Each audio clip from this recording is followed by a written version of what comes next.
What does simplicity mean to you, and why is simplicity so important in business? When starting a business, it's really, everyone's like, well, just go into something that you're passionate about. And I wasn't particularly passionate about anything. How do you handle difficult clients? Oh, I love this one because I have so much experience with this. Thank you for joining us today. And could you just quickly introduce yourself and tell us a bit more about yourself? What do you do and what are you about? Yeah, definitely. So I'm Hannah. I started my first business as a virtual assistant whilst on maternity leave. I built that to an agency. I had a team of 10, and then at the start of this year, I rebranded as the content agency. So now we focus on marketing. And then off the side of that, I coach new freelancers and like women in business who are mums to help them build the business of their dreams too. So that's me, and what I'm about is keeping things simple, for one, because I grew up with my dad, who was a business owner, and he was so busy and everything was super complicated, and he had no time for friends, family or anything because he was so involved in his business. So I think that's the main thing that I'm about, is just keeping things simple across board.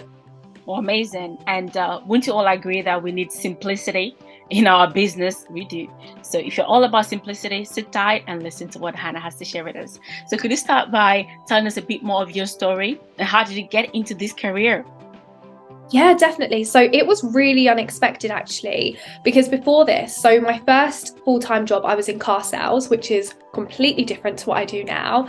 I worked there for about a year, had a couple of jobs in between, and then went in to become a legal secretary. So I worked as a patent administrator for a little while, up until I had my daughter.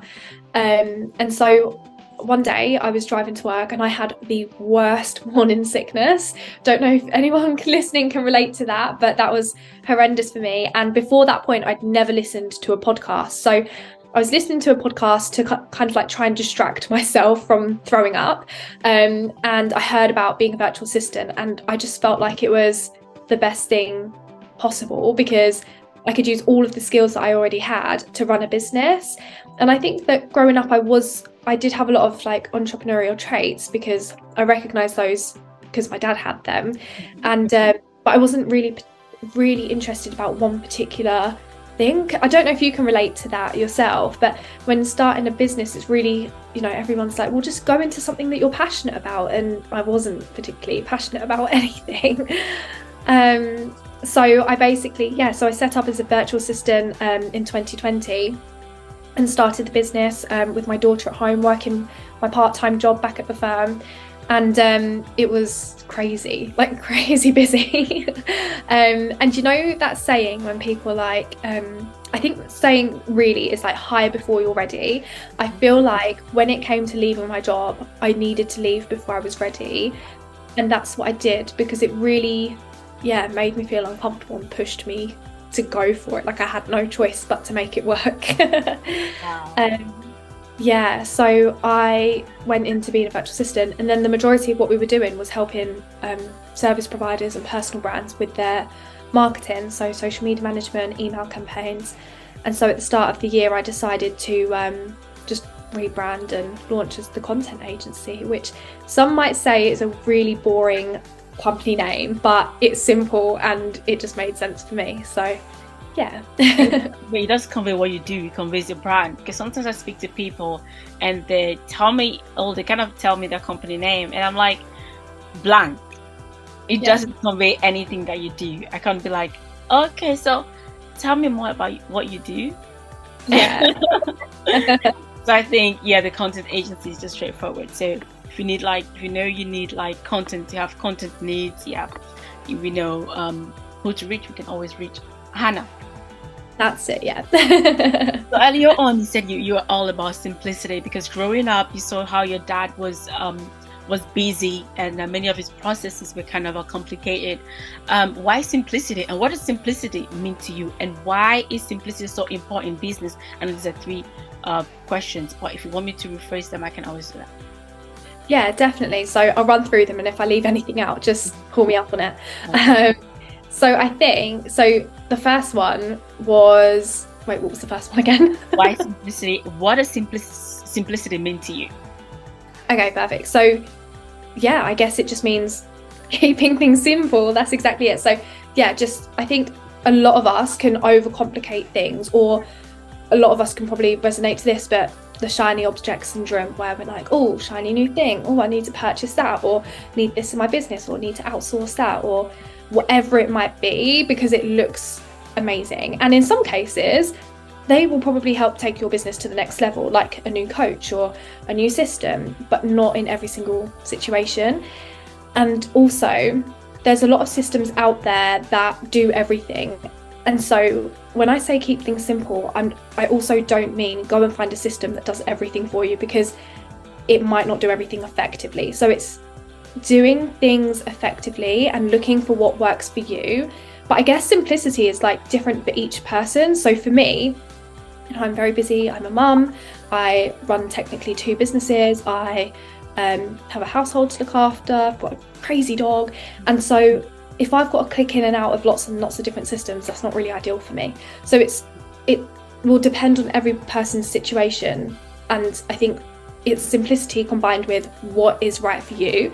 And I also think that people really do struggle with knowing what's right for them, because everyone out there online is sharing what's going on, and there's this new big trending workflow or email campaign workflow or whatever it is, a new freebie or ebook, and it's all getting more complicated and everyone's trying to keep up with things. But it really comes down to like, what is on brand for your brand?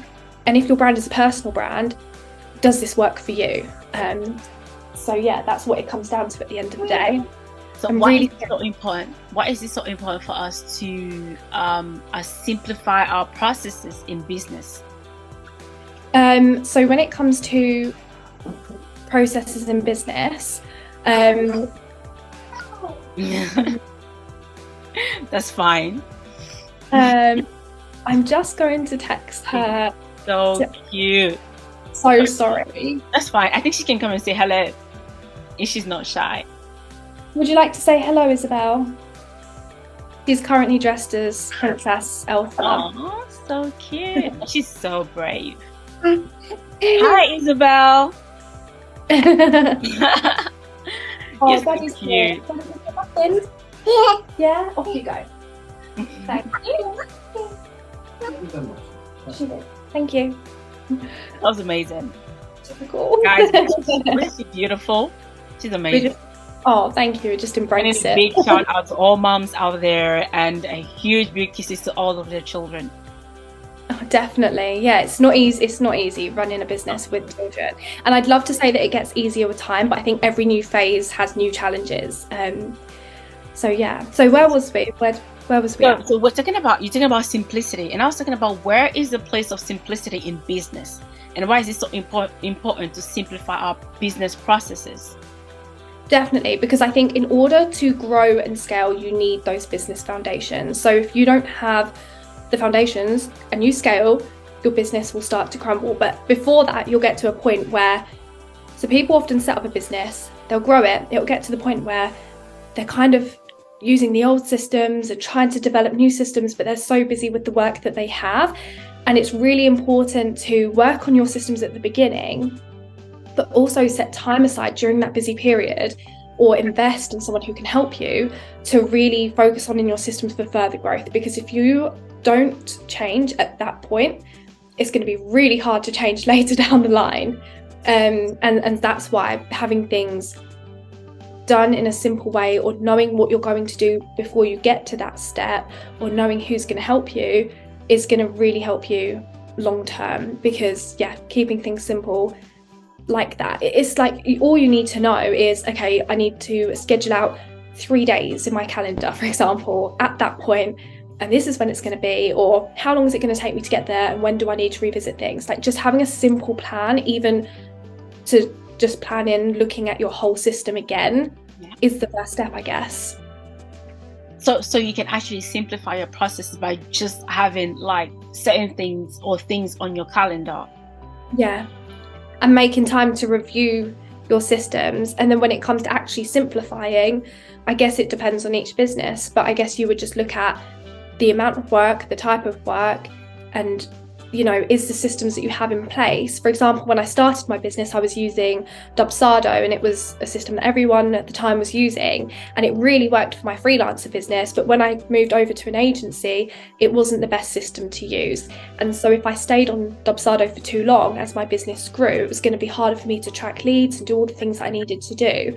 And so at that point, I actually re-looked at my processes, took time out, re-looked at them, and decided I'm going to use maybe like 3 to 5 other systems that do the job of that, but will work for further growth because they can hold more long term, which might seem more complicated, but it depends on everyone's situation. Yeah, I think there's a saying that says that rest and reset, and you resting doesn't mean you're being lazy, but you take the time to reset and recalibrate and just to become clearer on what is your next vision. Is important. Definitely. Where simplicity comes in. And one question I have is, how do you help your clients to actually simplify their processes? Okay, so normally we do that within a strategy session. So it would be like 90 minutes to 2 hours, depending on what we're looking at. And we'll just sit down and we'll start off by making me understand the ins and outs of your business. So depending on what it is, I'll ask about your clients, who your ideal client is, are you working with them, how much you charge, what are your packages, and all of that. Because without me knowing the full picture of your business, I would not be able to help. And then from that point, we look at the systems, we look at what they like, what they don't like, as well as what's working.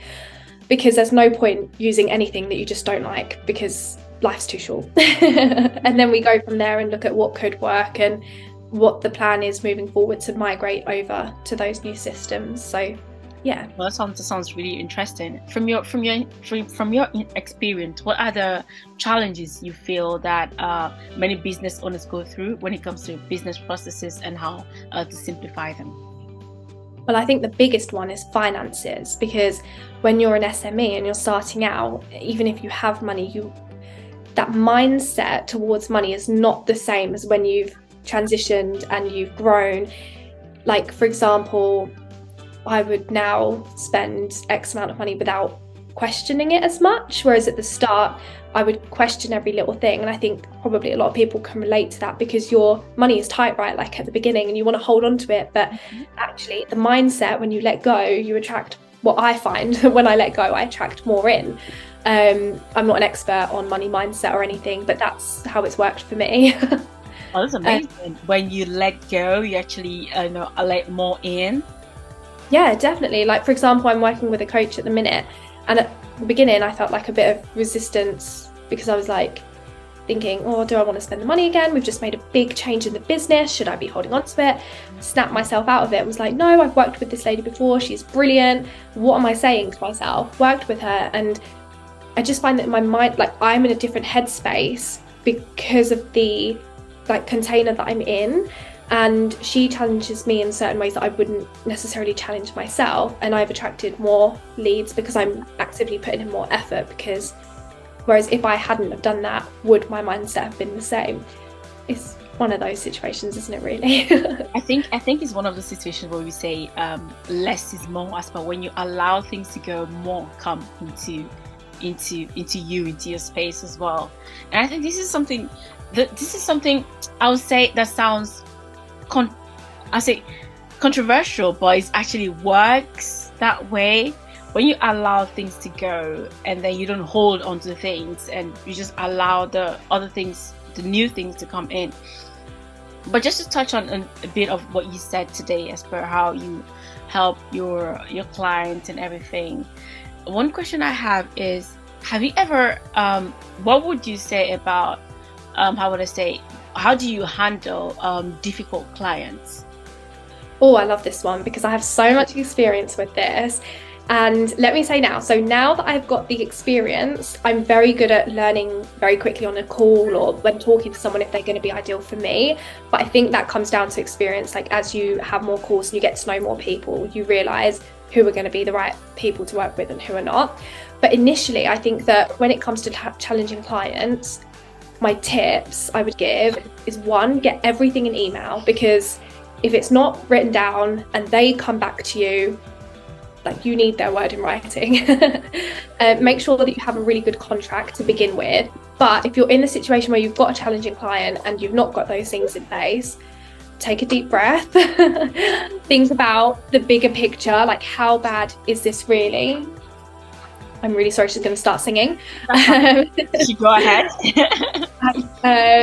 Yeah, so just take a deep breath and really think about how big the situation is. Take a step back and don't reply to anything when you're angry or in the emotion. Like, take a couple of days to reply if you can, because you don't want things to get more heated when you're feeling emotional.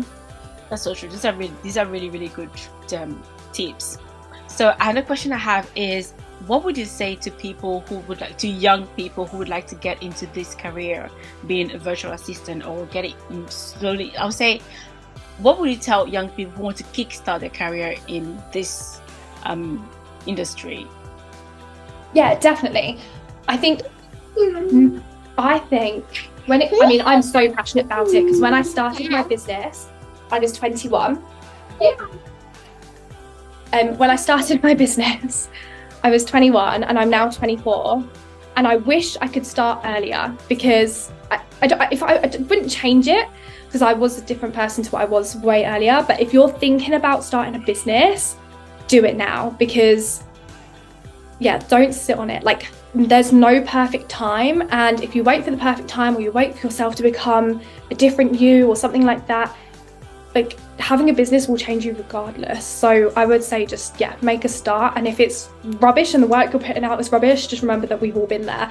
My first Instagram post was shockingly bad. We'll just archive it, like it's not a big deal. That's true. That's so true. And I think that's one of the bottleneck for people who want to start, but they're not sure where to start. They want to start. If you're not sure where to start anyway. I would say that just start. One thing I would say is find someone that's doing what you like and that's getting the result that you like, that you resonate with, and follow them and do what they're doing. Yeah, this is it. And I think a lot of new young people in business worry about, okay, financially, like, do I need an accountant? How much is that going to cost me? Do I need a lawyer to write a contract? And all of these different things. And I think, just start, because you'll Google the rest. That's what I did. I just Googled it. I didn't know anything. And I managed to make friends in business, and I asked them along the way. So I think the second point would be, start and make a network, and they'll help you out. Exactly. So join people who are doing the things that you're doing, people who inspire you, and just learn from them. Be willing to learn, be flexible, and be adaptable. That's what I'm going to say. I mean, this was amazing. What do you guys say? Where, before we close up for today, where can we, can people join you? Can where can they meet you? On Instagram, some of your stuff, you have a website. Where can they learn more about you? Yeah, so my coaching account is at Hanah Nicole Coach, and my content agency account is at the Content Agency Ltd.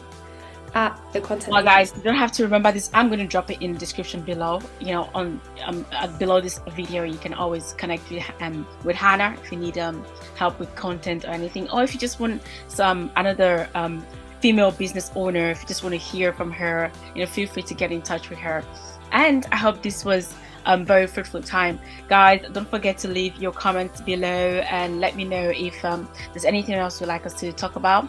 I could always invite someone to share light on those topics. But you know what? It is a pleasure having you, and Hanah, thank you for joining us.